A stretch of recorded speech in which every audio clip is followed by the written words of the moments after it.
Hello everyone, I'm Brazen Eagle and thank you for joining me here. So, today we are going to have a small, general discussion of what some would call climate change. So from Breitbart, MSNBC highlights a striking visual message of simulated hangings by climate protesters. So, Friday, MSNBC highlighted a climate change protest in front of the Brandenburg Gate in Berlin, where 3 people stood on a gallows on ice blocks with nooses around their necks. Host Yasmin Vasugian said millions of young people are taking to the streets to call for action on climate change. The global march includes events in 150 countries. What started this morning in Australia, Asia, and Africa are now surging across Europe and the Americas. In Berlin, protesters used a striking visual message to push for action. Standing on ice blocks with nooses around their necks, a stark call for change before it's too late. Wow, very striking. You know, honestly, for this, I suppose I would call this maybe a tiny win for the progressives across, or really communists, across Western civilization because of their manipulation of language. Does climate change? Yes, of course it does. Are we heading for a catastrophic event due to radical acceleration of CO2 emissions? No. All the people using climate change as a cover are either being lied to, manipulated, or pushing a dangerous and false narrative. Now, of course, the people in front of Brandenburg Gate are just pathetic and moronic. Look, if these people want to supposedly save the Earth by lowering human populations as well as animal populations, then they should just start with themselves. If you're going to kill yourself because of climate change, please, go right ahead. Donate your possessions to the local school or a bank or something, or even Goodwill. Don't force anyone else to conform to your standards or beliefs, because everyone has been told repeatedly that forcing your beliefs on others is a bad thing, right? You can't force someone else to believe in what you believe, right? That's what we've been told for the past at least 50 to 100 years.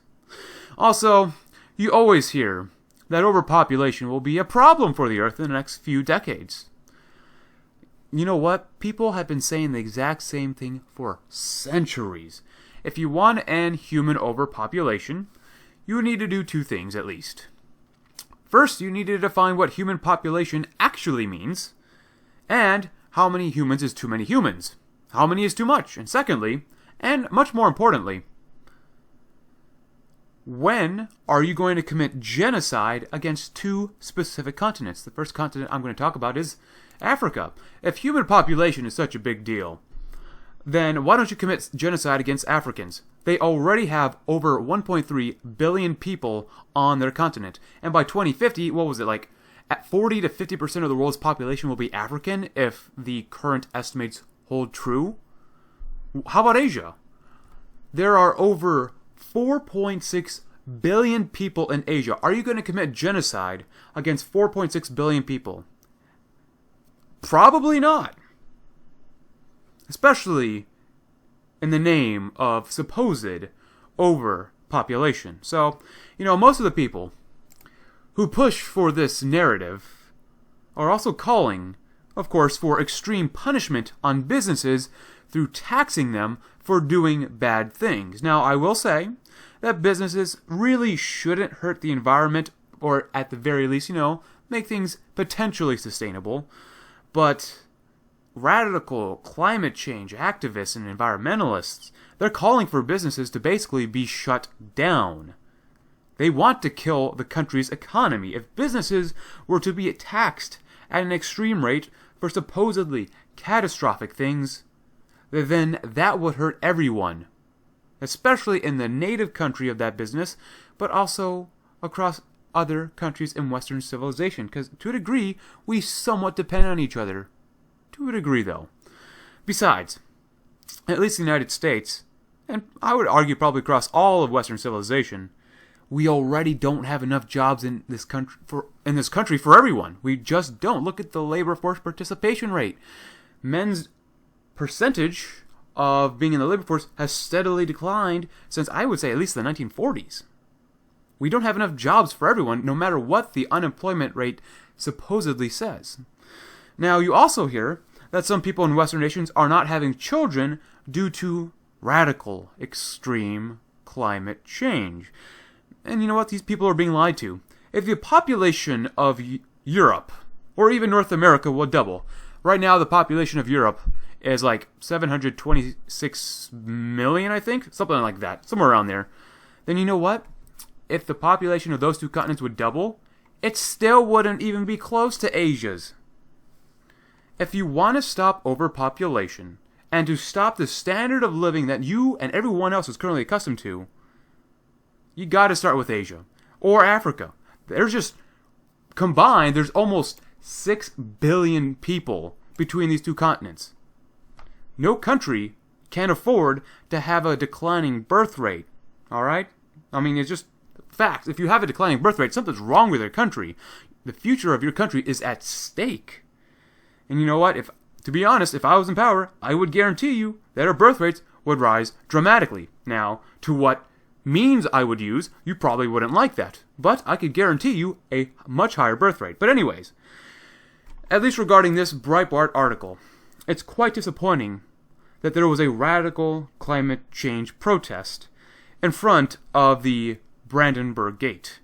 That monument has so much history, and to see it being used as a backdrop for lies and deceit is, I would say, quite concerning. But we have another article that details the failure of radical climate change activists and environmentalists about how many times they were wrong about catastrophic doomsday predictions. So, of course, again, from Breitbart. From Nolta, who I've covered before, climate experts are 0 to 41 with their doomsday predictions. For more than 50 years, climate alarmists in the scientific community and environmental movement have not gotten even one prediction correct, but they do have a perfect record of getting 41 predictions wrong. In other words, on at least 41 occasions, these so-called experts have predicted some terrible environmental catastrophe, which was imminent, and it never happened. And not even once have these alarmists had one of their predictions come true. To think about that, the so-called experts are 0 and 41 with the predictions, but those of us who are skeptical of expert prediction number 42, the one that says if we don't immediately convert to socialism and allow socialists and those like them to control and organize our lives, the planet will become uninhabitable. Why would any sane person listen to someone with a 0 to 41 record? Why would we completely restructure our economy and sacrifice our personal freedom for experts who are 0 and 41 who have never gotten it right once? If you had an investment counselor who steered you wrong 41 times, would you hang in there for number 42? Of course not. You'd fire him after failed prediction 2 or 3. And if that's not crazy enough, the latest ploy is to trot out a 16-year-old girl to spread prediction number 42 because it is so much more credible that way. And by this girl, they're talking about that climate change girl from Germany, Greta somebody. Anyways, sometimes you just have to sit back and laugh. Anyways, I want you to have the data, so go ahead and print this out in advance of Thanksgiving dinner with your obnoxious millennial nephew.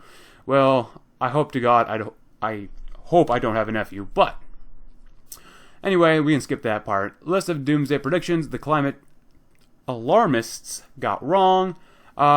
If you want to check this out, he has sources for every single one of these. So, number 1, 1967, dire famine forecast by 1975, and 1969, everyone will disappear in a cloud of blue steam by 1989. Okay. Ice age by 2000, America subject to water rationing by 1974, and food rationing by 1980. New ice age coming by 2020 or 2030. I don't think we're heading an ice age. New ice age by 2070. Ice age is coming fast, another ice age. You get the idea. I mean, there's just so much here. Arctic will be ice-free by 2018. It's 2019. We still got ice. Last time I checked, we still got plenty of ice down there. Only in 2014, only 500 days before climate chaos. 1968, overpopulation will spread worldwide. Oh my gosh. Jesus. Oil will be gone in 10 years from 1966, depleted in 20 years in 1972, peak oil in 2000, peak oil in 2010, peak oil in 2020, just super hurricanes. Just gotta love stories and false narratives. Sorry, experts. Sorry, scientific consensus. Only a fool comes running for the 40-second cry of wolf. Don't litter. Be kind to animals. Recycling's for suckers. It's all going to end up in the ground eventually. So stop feeling guilty. Go out there and embrace all the bounty that comes in with being a 21st century American. You know, like Obama, who says he believes in global warming with his mouth, but proves he doesn't with the $15 million he just spent on oceanfront property that we're told is doomed to flooding. So, whatever. It's just, honestly, like I've said before on this channel, I'm a person who is in a position to educate the next generation. It's terrible. It's really terrible to see the brainwashing that goes on in schools that makes kids falsely believe that this extreme, radical climate change movement is real and will end up killing them. I mean, it's literally making students have emotional attacks as well as anxiety attacks over this stupid narrative of supposed radical climate change. But, this has got to stop. But until then, guys, thank you very much for watching. I'm Brazen Eagle, and I hope you have a great day.